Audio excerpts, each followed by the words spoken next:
gracias a Dios por sus infinitas bondades, porque Él necesita gente dispuesta, Él necesita gente que esté atenta, gente que quiera más lo de Dios que cualquier otra cosa, que ame al Señor y esté dispuesta para dejarse usar.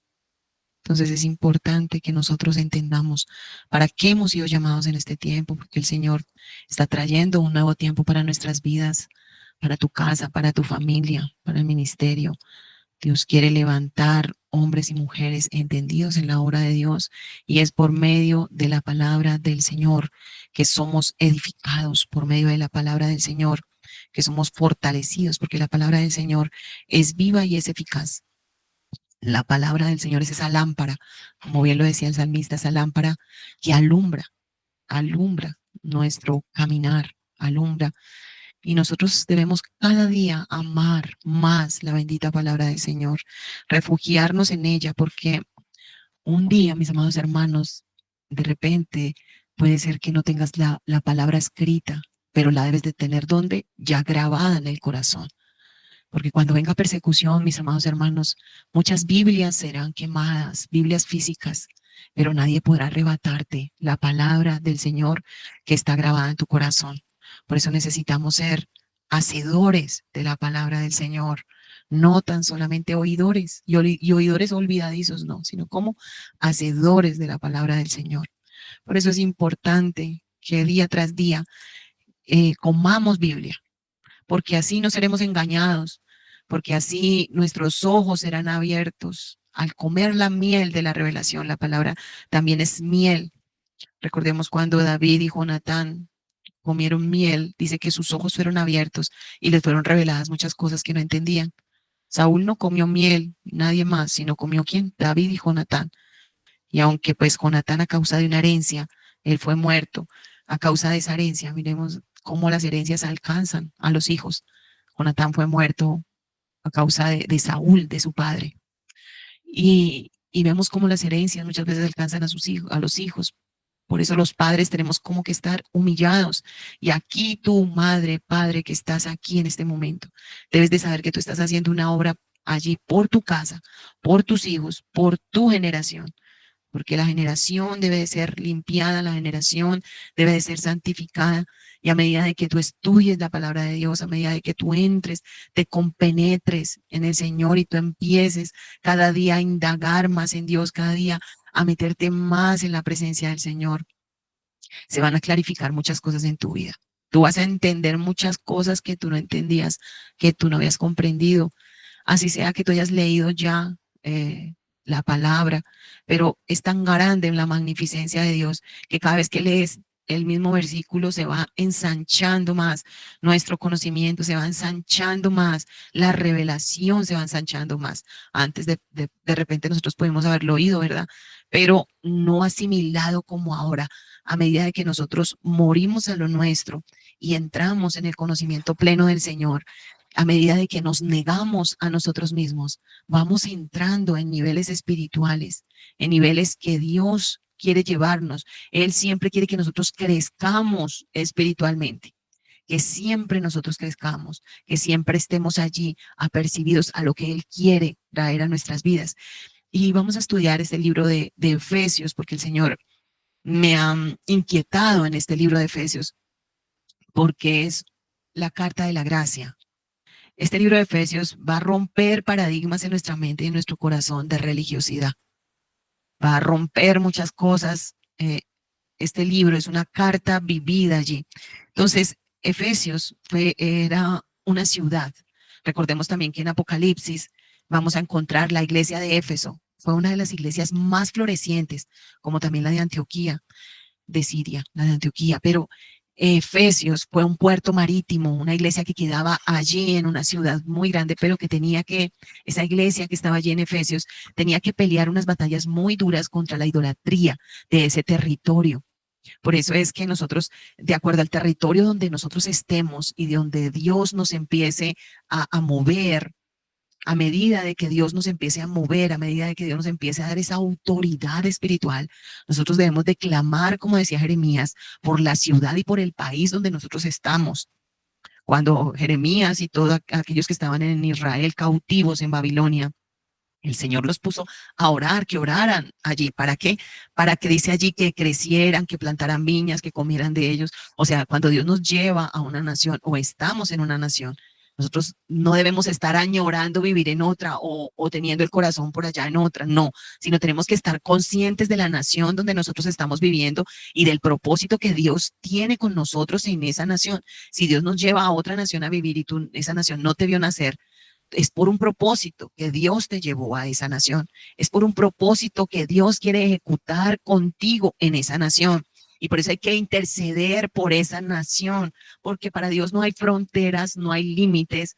Para el Señor no hay. Nosotros pues por eso debemos de siempre estar conscientes de la obra que Dios está haciendo en cada uno de nosotros, en diferentes naciones donde estemos, ¿verdad? Por eso aquí estamos de diferentes naciones, estamos reunidos, eh, obrando en lo que el Señor quiere que nosotros caminemos. Y entonces esta ciudad, allí había un remanente en Efesios. Y también era conocida esa ciudad como un puerto marítimo, una ciudad antigua del Asia Menor occidental. Era importante este puerto marítimo, era floreciente en el sentido del comercio, porque al ser marítimo, al ser un puerto, allí había demasiado movimiento de las diferentes naciones que llegaban allí. Entonces Pablo escribe esta carta. Mira la condición de Pablo, él estaba en prisión en Roma en el año 60 después de Cristo. Mira el año 60 después de Cristo, o sea, hacía 60 años había muerto, el Señor Jesucristo había resucitado, ¿verdad? Pero Pablo fue llamado mucho después. Por eso se considera que Pablo eh, fue uno de los apóstoles visionarios que Dios tomó para enviarlo allí a la palabra, edificar esa palabra y hacer instrumento de gracia, porque él vino a donde? A los gentiles, mientras Pedro quedó con los judíos. Pablo, él tuvo que romper paradigmas en su mente y el Señor lo hizo. El Señor le quitó de su vida toda esa religiosidad para él poderse acercar a gente que era gentil, porque los gentiles eran considerados como perros y no podían entrar a las sinagogas, no nada, o sea, lo que eran mujeres y los gentiles eran considerados como perros, como cosas inmundas. Entonces, por eso cuando el Señor habla con la samaritana, oh sorpresa para los discípulos, y todas las cosas que el Señor Jesucristo hacía era rompiendo paradigmas.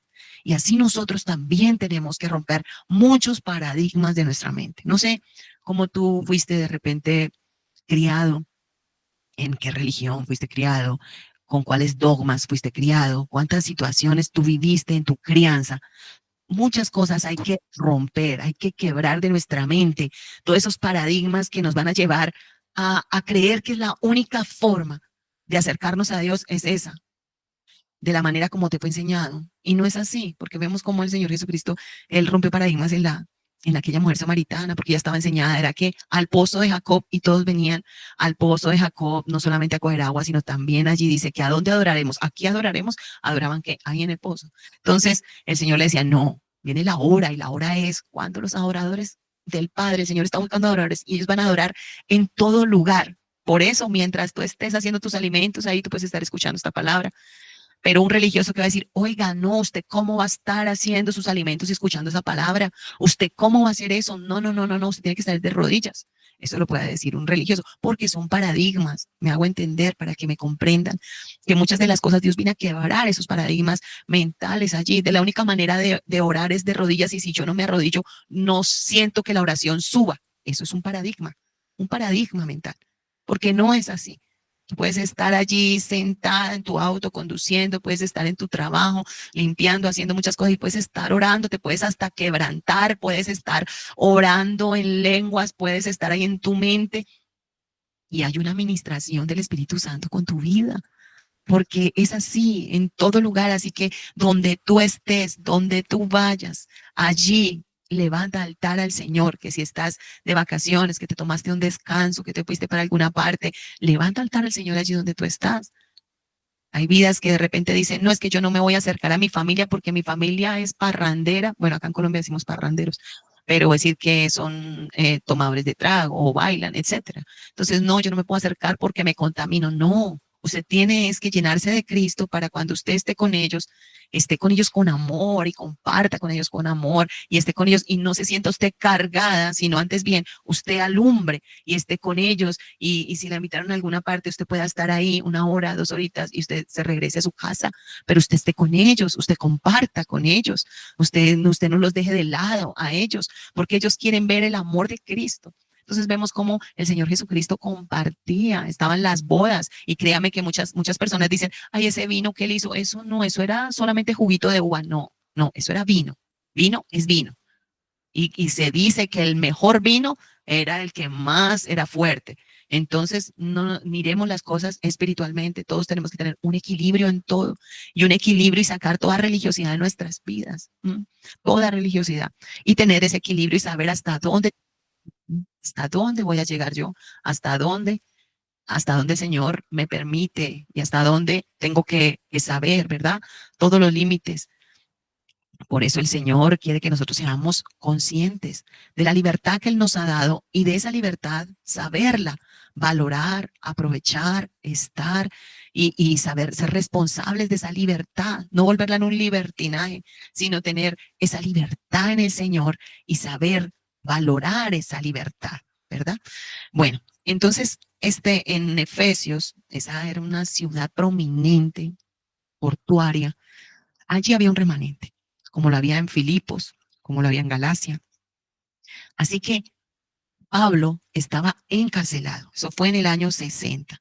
Él escribió también, allí desde esa cárcel, escribió también que los colosenses, escribió Filemón y los filipenses. Mira, y tú puedes leer estas cartas y yo te digo, son cartas tremendas del Espíritu, como Pablo entra, aunque él está sufriendo contradicción, porque es que es algo tremendo cuando nosotros sufrimos contradicción y que de pronto estemos debilitados o estemos, qué sé yo, pasando conflictos, es cuando más Dios te habla, es cuando Dios más se revela a tu vida.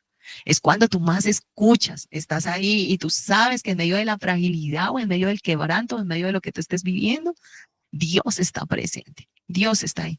Pues eso pasó con Pablo. Él estaba donde en la cárcel, en la cárcel. Y tú sabes que no importa el lugar donde tú estés, si Dios quiere hacerte fructífero, vas a fructificar. ¿Sabías que José también estuvo en la cárcel? Y José no se amargó. José no dijo, bueno, yo estoy aquí, me engañaron, me mintieron. ¿Cuál cuento de que yo voy a ser un hombre de Dios? ¿Cuál cuento de nada? No, él no se amargó. Él no empezó a intentar allí amargarse y amargar a los demás, porque cuántos sabemos que cuando nos amargamos, nosotros amargamos a todo el mundo. Amargamos a la casa, amargamos a los hijos, amargamos a todos. Pero José no optó por amargarse, sino por entender el propósito. Y José fue fructífero en la cárcel. Pablo también fue fructífero en la cárcel. Y eso es lo que Dios quiere que nosotros miremos. Miremos que podemos ser fructíferos en el lugar donde tú estés. ¿Dónde te ha llevado el Señor? ¿En qué sitio estás tú? Pues ahora Dios te va a hacer fructificar allí donde tú estás. No pienses, no, pero si es que si yo hubiera nacido por allá en Inglaterra, de repente si fuera allá, estuviera en el Palacio de Buckingham, no, pues allá sí fructificaría, pero Señor, aquí en Colombia, no, ¿cómo voy a fructificar? No, Dios quiere que tú fructifiques donde quiera que tú estés, des fruto, sin importar la situación que tú puedas estar viviendo hoy, tu casa de fruto, tu familia de fruto, de alabanza al Señor. Pues Pablo estaba en la cárcel. Pablo estaba en una situación y no era una cárcel como las de ahora, que permiten hasta celulares, de todo y hasta vemos cuántas extorsiones desde la misma cárcel. Hay internet, hay muchas cosas, ¿verdad? En la cárcel hoy día y pagan muchas cosas desde la cárcel para tener una suite, no sé cómo, para tener, si sé más, con dinero hacen muchas cosas. En ese tiempo no. En ese tiempo no había ni luz. Eran con lámparas de petróleo, con lámparas, con velas. Y ahí estaba el apóstol.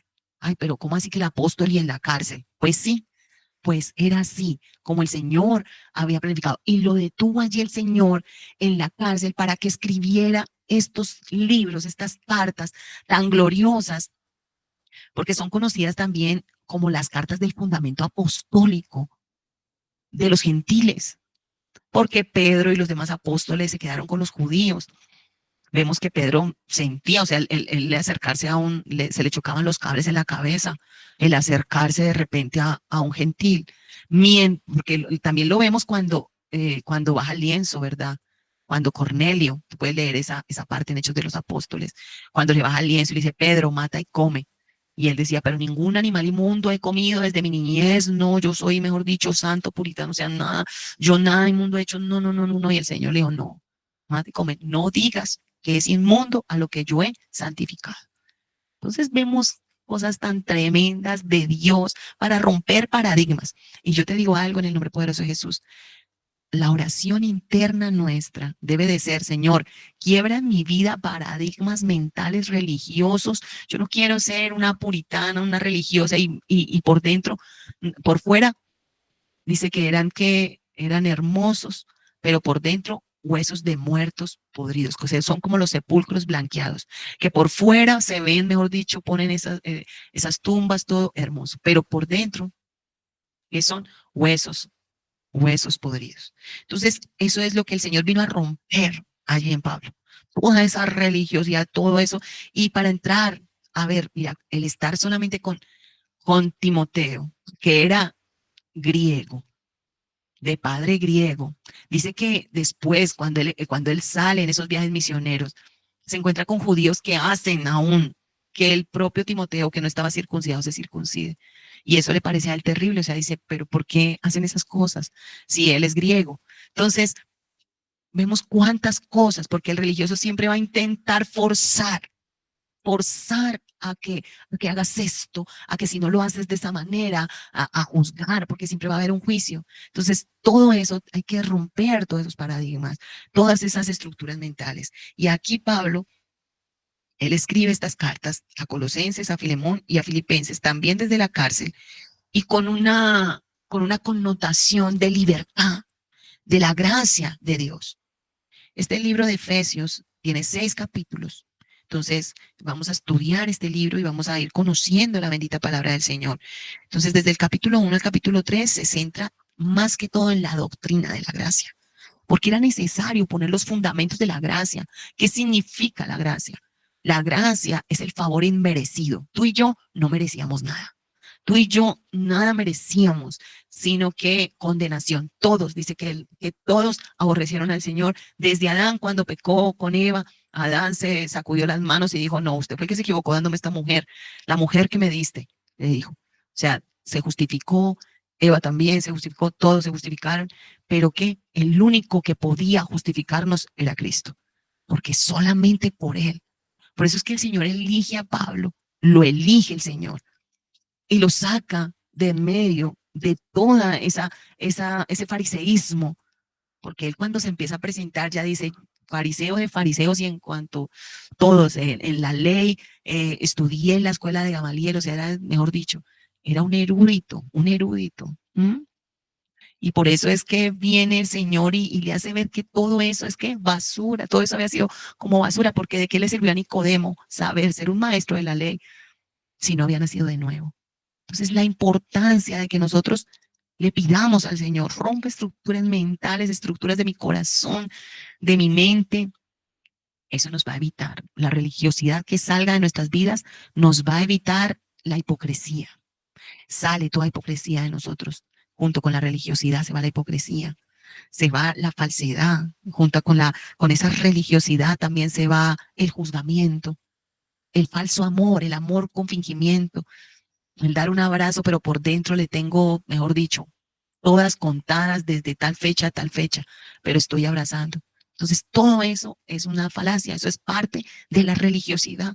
Por eso Pablo también en los Gálatas, tú lees el libro de Gálatas, y Pablo confronta a Pedro y le dice que no sea hipócrita, que no sea hipócrita. Mira, el apóstol diciéndole al otro apóstol más antiguo, pero se lo estaba diciendo, ¿por qué? Porque Pedro tenía mucha religión. Si Pedro, ¿cuántas veces persiguió a Juan? Muchas veces persiguió a Juan. Juzgaba a Juan, señalaba a Juan, hasta que el Señor lo para y le dice, bueno, pero ¿qué de ti? Sígueme tú, o sea, ocúpate de lo tuyo y deja de estar pensando en lo que hace tu hermano. Entonces, él sigue allí con eso hasta que Pablo lo confronta y le dice que no es bueno ser hipócrita y le habla.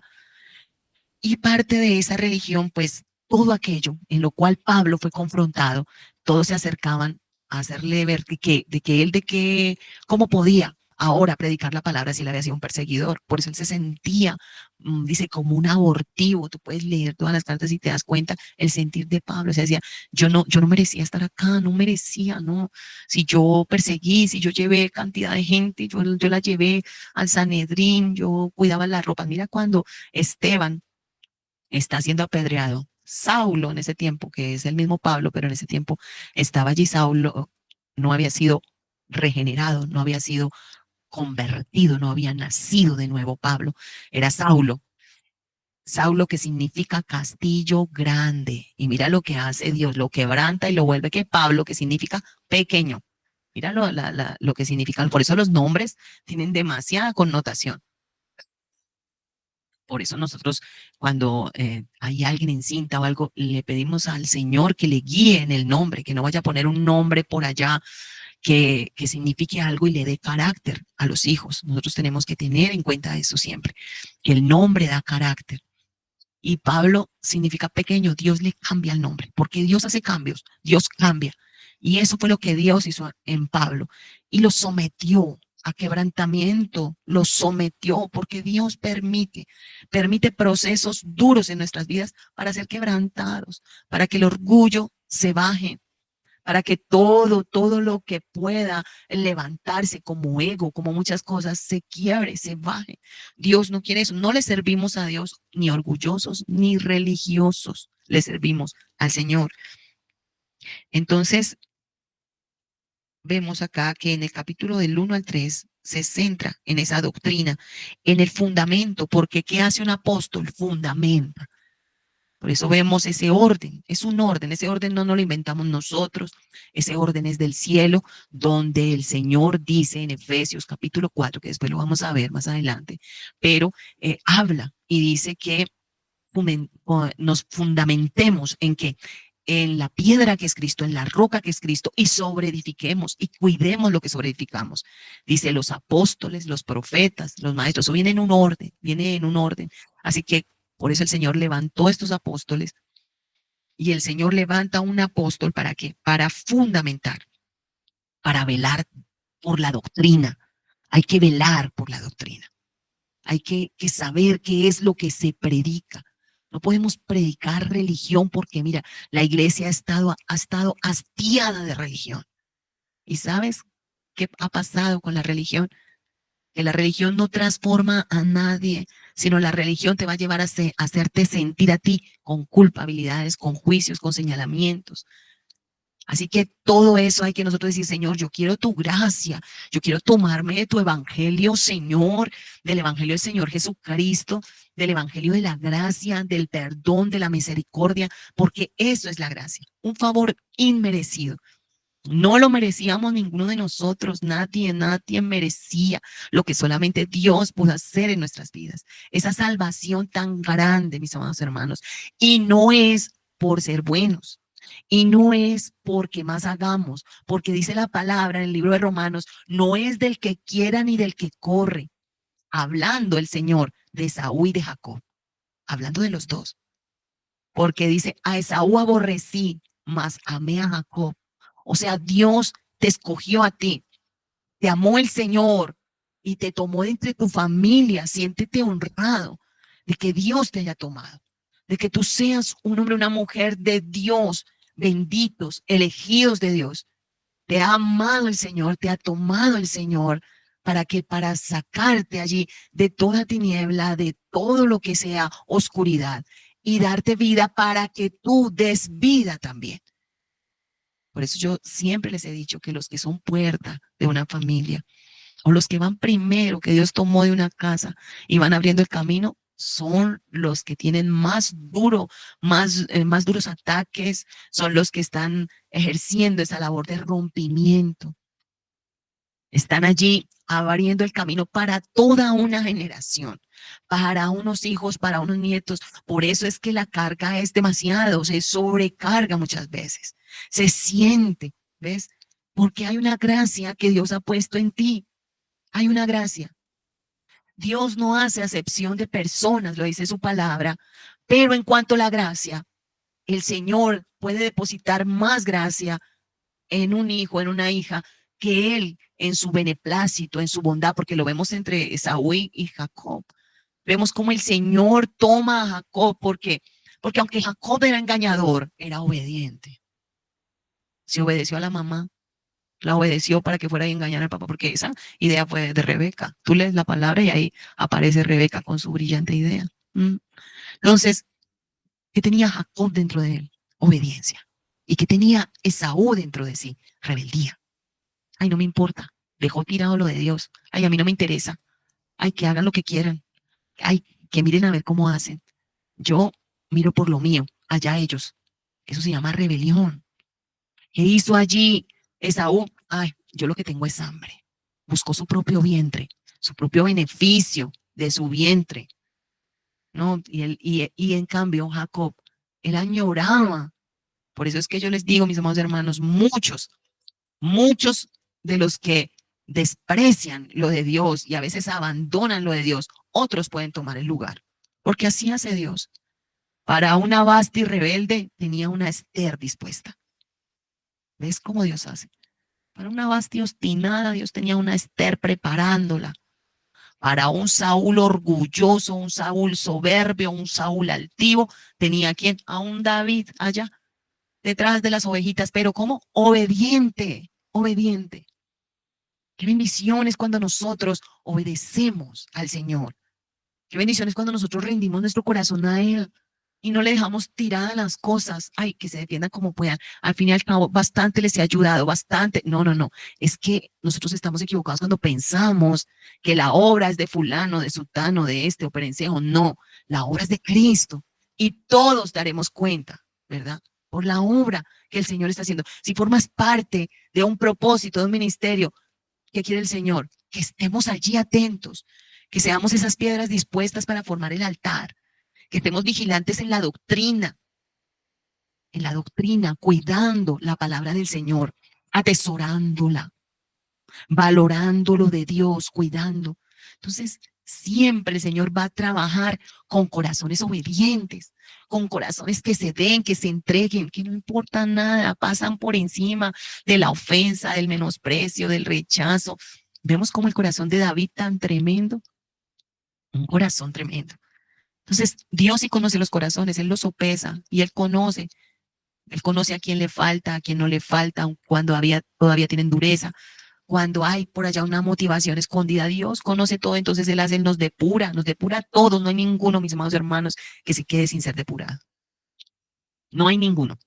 Miremos todo, mira, los que he nombrado, todos en la palabra, y todos fueron tratados, todos fueron depurados. Entonces, ¿qué hizo el Señor? Cogió a Jacob y lo lavó.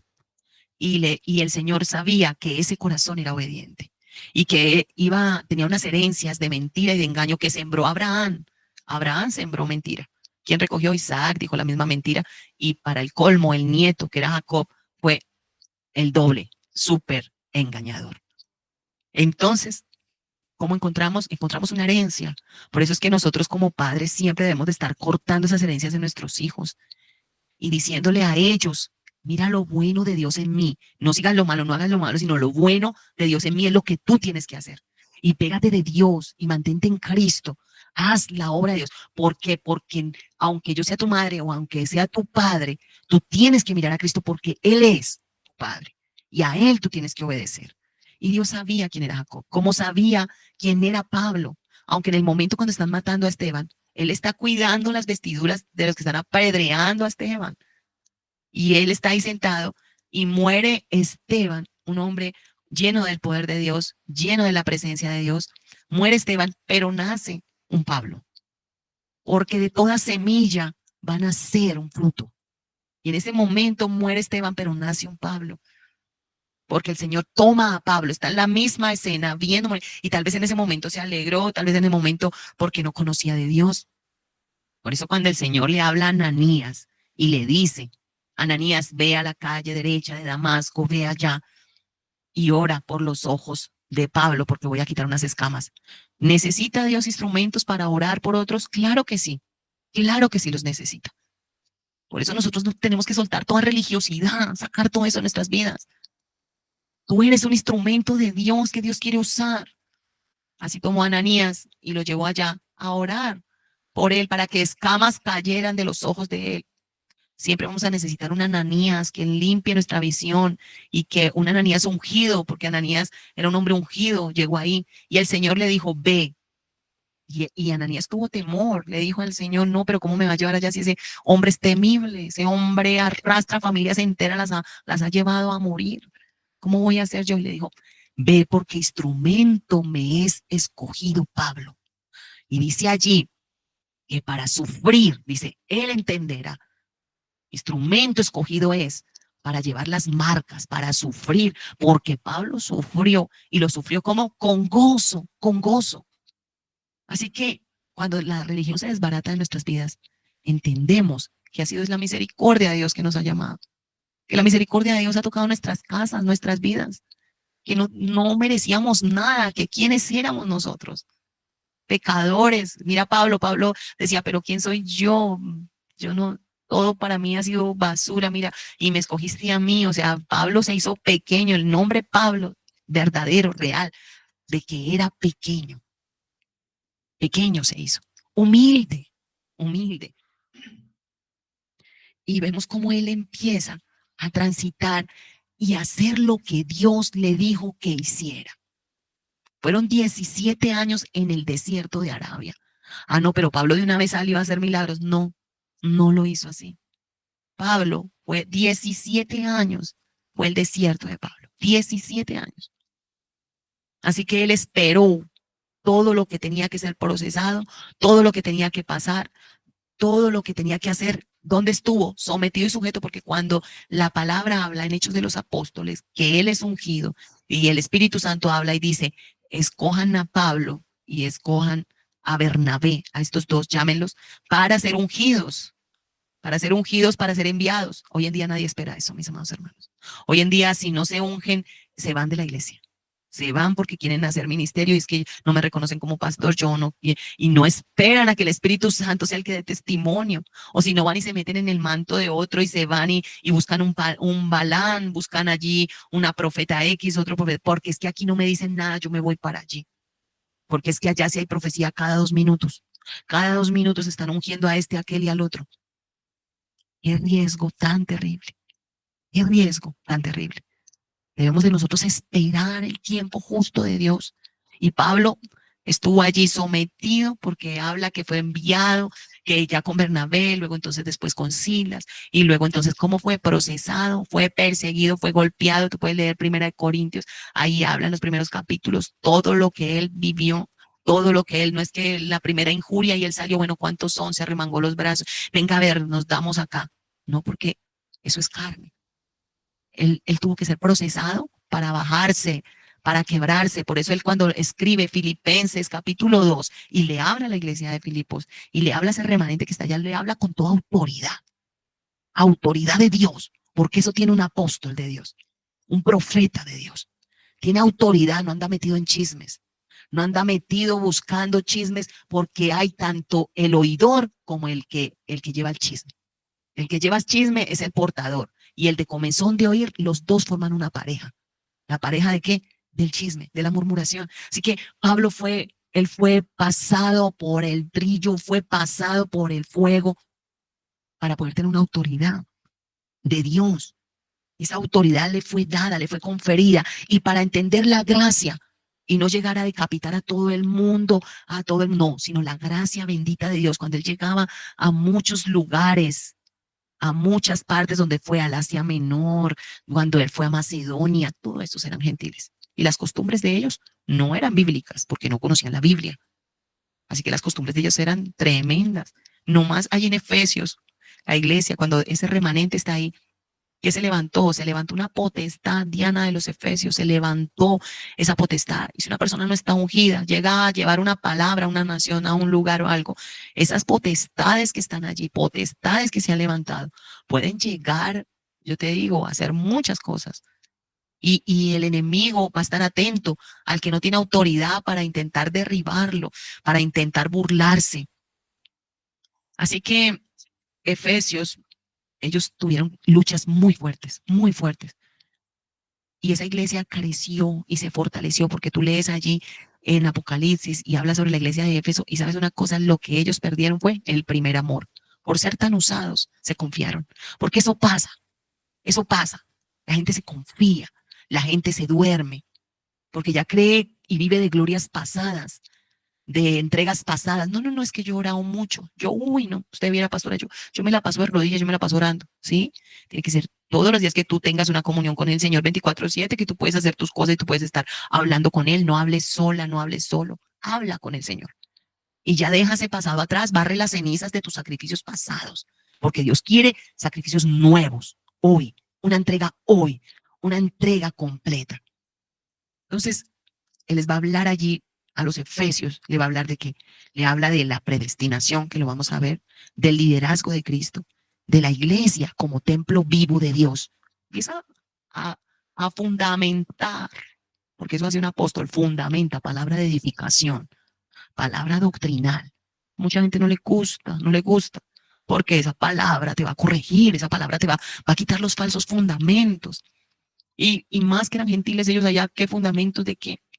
De sus dioses politeístas, de, de tantas cosas que podían tener los griegos, esa idolatría, el conocimiento que tenían los griegos.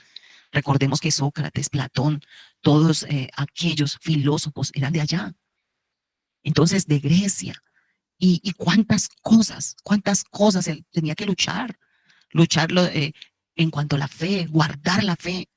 O sea, nosotros tenemos que vivir el evangelio como un ejemplo de que tú ves en tu país y el Señor nos muestra cuáles son los ídolos, cuáles son las cosas que se levantan, cuántas cosas se levantan en una nación.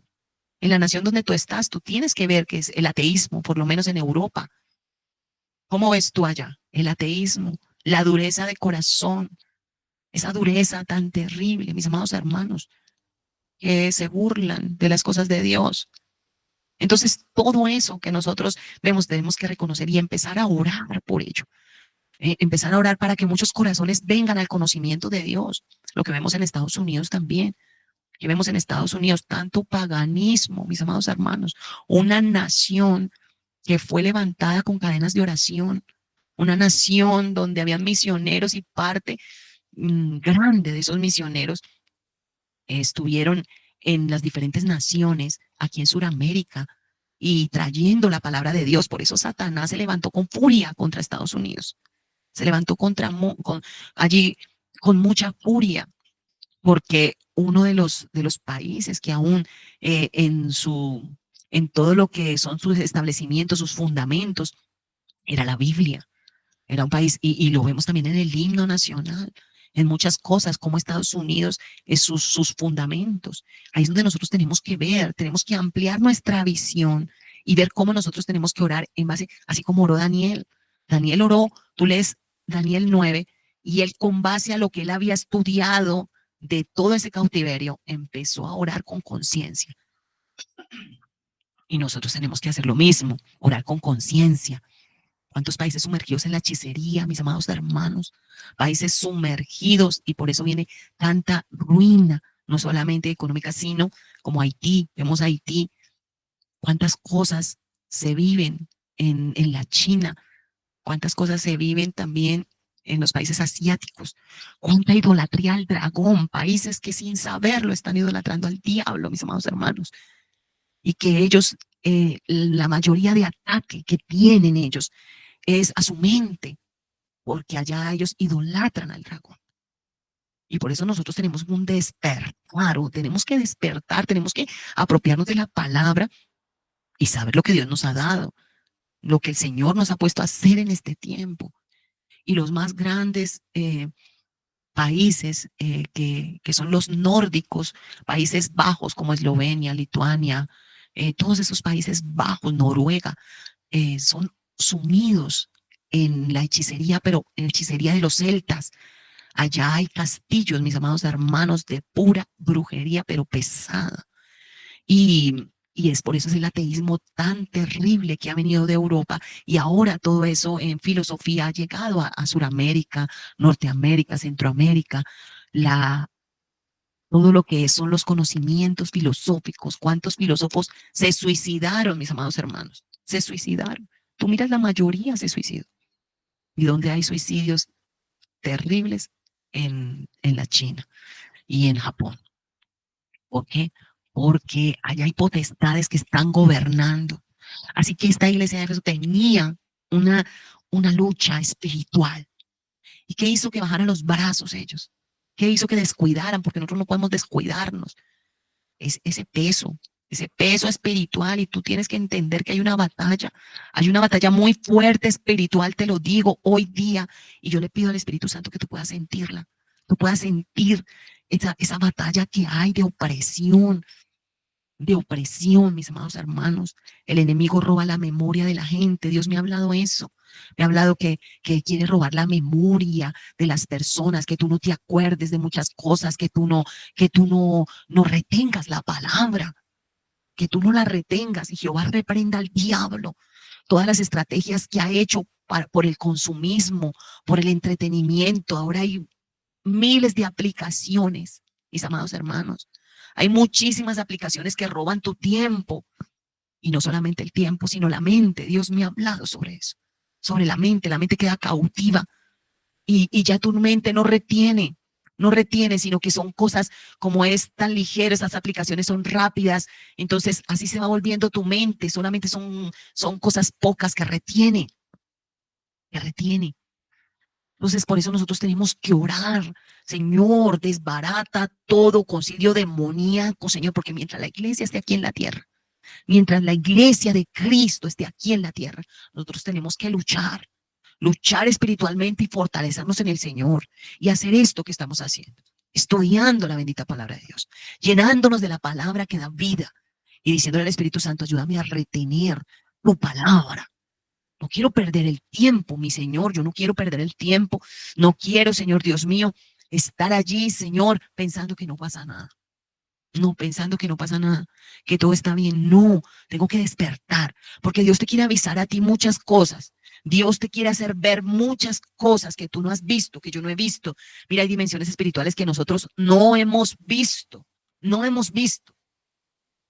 Hay movimientos espirituales que Dios está trayendo a la iglesia. Hay un avivamiento que se está desatando, pero muchos no lo van a percibir. ¿Por qué? Porque están en la tibieza. El Señor también me ha hablado de esa tibieza que hoy en día embarga las vidas. La gente no quiere congregarse. La gente no quiere sembrar para Dios. La gente no quiere dar para la obra de Dios. La gente no le interesa eso, no le interesa. No le interesa hoy día entregar su tiempo a Dios. Que si está lloviendo, ahí no, si está lloviendo, yo mejor no voy. No, Señor. No, tenemos que ponernos, así sea una chaqueta gruesa, salir con una sombrilla, con lo que sea, hacer las cosas. Ay, no, pero es que tanta oradera, yo como que no está tanta oradera. Eso es como religiosidad, ¿sí? Y el día que se te esté incendiando la casa, no vas a orar. Ese día toca orar, ¿cierto? Y ese día ya no es religiosidad, ese día es una urgencia que necesito. Entonces, cuando es urgencia, ahí sí corremos. Nosotros tenemos que orar en todo tiempo, no esperar la urgencia, no esperar que venga el sacudón, que venga el totazo, que venga allí lo que sucede, que nos despierte. No, tenemos que orar, estar ahí apercibidos, como Pablo ahí en esa cárcel. Él no perdió el tiempo, no se echó ahí, ay, no, en la depresión, y me voy a quedar acá, mejor dicho, ya estoy en esta cárcel, listo para que me maten. Aquí me quedo llorando y ahí mirando, lejos, y en la depresión. Y usted lee esas cartas y ninguna queja, no dice: ahí me está tallando esta tabla aquí, tráigame en un colchón. No, es que mire que me dan poquita comida. No, usted no escucha nada de eso. Usted escucha es un hombre empoderado de Dios, un hombre lleno del poder de Dios, transmitiendo cartas del Espíritu. Por ahí, si acaso, en una dice: tráigame en el abrigo que se me quedó, la capa que se me quedó en tal parte, por favor, tráigamela, que lo he leído.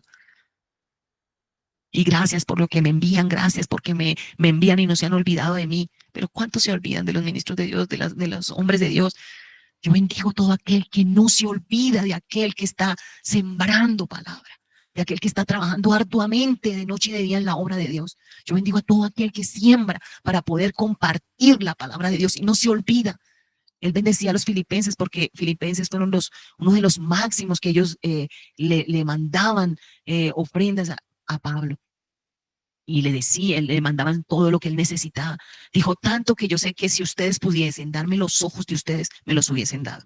Él les habla ya a los filipenses, porque esa iglesia dio mucho testimonio de siembra, mucho testimonio de entrega, los filipenses. Así que Pablo escribe esta carta ahí en prisión y no se ve absolutamente nada, tristeza ni dolor, sino por lo contrario, una fuerza, un ánimo, un levantamiento poderoso. Así que seguiremos el próximo viernes con este estudio, confiando en el Señor. Vamos a seguir este estudio de los Efesios. Yo le doy gracias al Señor por esta mañana de intercesión y de palabra. Padre, gracias, Señor. Gracias, Señor, por tu palabra. Gracias, Señor. Despiértanos cada vez más, Señor. Despiértanos, Señor, en el conocimiento pleno de tu voluntad, Señor. Despiértanos día tras día en tu obra poderosa, Señor, en tu obra. Danos, Señor, esa determinación, esa fuerza que solamente tú puedes darnos. La fuerza para seguir, la fuerza para sembrar tu palabra. La fuerza, Señor Dios mío, la determinación, la conciencia plena, el levantamiento de Dios, Señor. Padre, que venga ese levantamiento. Padre, tú tienes a tu pueblo, tú tienes, Señor Dios mío, a tu iglesia, Señor. Padre, tu pueblo que está